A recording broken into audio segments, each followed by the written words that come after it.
മഴ കുറഞ്ഞതോടെ വീടുകൾ വൃത്തിയാക്കാനാകുമെന്ന പ്രതീക്ഷയിലാണ് കോഴിക്കോട് കണ്ണാടിക്കലിലെ കുടുംബങ്ങൾ. എല്ലാം ഇട്ടെറിഞ്ഞു പോയവർ വീടുകളിലേക്ക് തിരിച്ചെത്തുകയാണ്. കോഴിക്കോട് കണ്ണാടിക്കലിൽ നിന്ന് സാജിദ് അജ്മൽ തയ്യാറാക്കിയ റിപ്പോർട്ട്.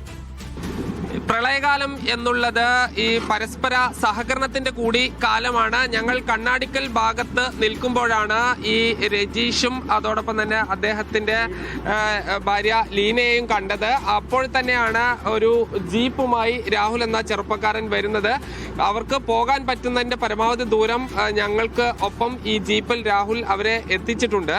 ഇപ്പോ ഇങ്ങോട്ട് മറ്റു ഒരു മാർഗവും ഇല്ല. ഞങ്ങൾക്ക് പോകാൻ പറ്റില്ല. നമ്മളൊന്ന് പോയി നോക്കാന്ന് വന്നാണ്. വെള്ളം താഴ്ന്നതിന് മുന്നേ കുറച്ചു ദൂരം ജീപ്പ് കിട്ടിയത് ഒരു ആശ്വാസം. ഇപ്പൊ ഇവിടുന്ന് പോകുമ്പോ എന്തായിരുന്നു അവസ്ഥ?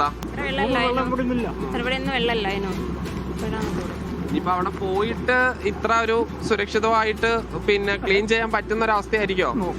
പോയിട്ട് നോക്കിയിട്ട് അല്ലെങ്കിൽ ഇങ്ങോട്ട് തിരിച്ചു പോരേണ്ടി വരും. ഇപ്പൊ നമ്മള് വണ്ടിയിൽ തന്നെ എനിക്ക് തോന്നുന്നു 2 കിലോമീറ്റർ അധികം ഈ വെള്ളത്തിലൂടെ വന്നു.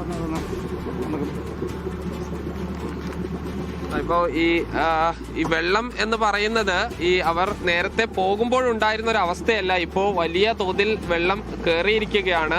ഇപ്പോൾ ഈ രാഹുൽ കൂടി ഉണ്ട്. രാഹുൽ ഇപ്പോൾ ഈ ഞങ്ങൾക്കൊപ്പം ഈ ഒരു കുടുംബത്തെ കൂടി ഇങ്ങോട്ട് കൊണ്ടുവന്നു. ഇപ്പൊ മൊത്തമുള്ള ഈ വഴിയുടെ അവസ്ഥ എങ്ങനെ തോന്നുന്നത്? അതാണ്, ഇനി മുന്നോട്ട് പോയാൽ വണ്ടി നിന്നു പോകും. അത്രയും അവസ്ഥയാണ്. വെള്ളം കയറിയുണ്ട്, മുട്ടോളം വെള്ളം കയറിയുണ്ട്. ഈ ജീപ്പ് അല്ലാതെ മറ്റൊന്നും ഇങ്ങോട്ട് എത്തൂല, ഒരു വണ്ടി എത്തൂല. ജീപ്പ് തന്നെ അതാ ഇവിടുന്ന് ഇനി അങ്ങോട്ട് വേണമെങ്കിൽ നമ്മൾ അതിനായിട്ടുള്ള സന്നദ്ധങ്ങൾ വരുത്തണം. എന്തായാലും ആളുകൾ ഈ വീടുകളിൽ നിന്നെല്ലാം തന്നെ പോയിട്ടുണ്ട്. ഈ പൂർണ്ണമായിട്ട് ആളുകൾ ഇവിടെ നിന്ന് പോവുകയും മറ്റ് ക്യാമ്പുകളിലും ബന്ധു വീട്ടുകളിലുമാണ് ഉള്ളത്.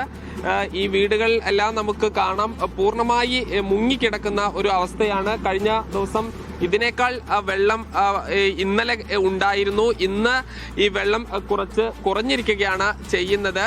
ഈ ആളുകൾ എത്രയും പെട്ടെന്ന് സ്വന്തം വീടുകളിലേക്ക് മടങ്ങി വന്ന് അത് വൃത്തിയാക്കണം എന്നുള്ള ഒരു ആഗ്രഹത്തോടു കൂടി വരികയാണ്. പക്ഷേ ഈ വെള്ളം പൂർണ്ണമായി ഒഴിഞ്ഞു പോയിട്ടില്ല. മഴ കുറഞ്ഞെങ്കിലും വെള്ളം ഒഴിഞ്ഞു പോകാത്തതിന്റെ വലിയൊരു പ്രതിസന്ധി ഓരോ കുടുംബങ്ങൾക്കും ഉണ്ട്. ജയ്സൽ ബാബു പിലാശ്ശേരിക്കൊപ്പം സാജിദ് അജ്മൽ, മീഡിയ 1 കോഴിക്കോട്.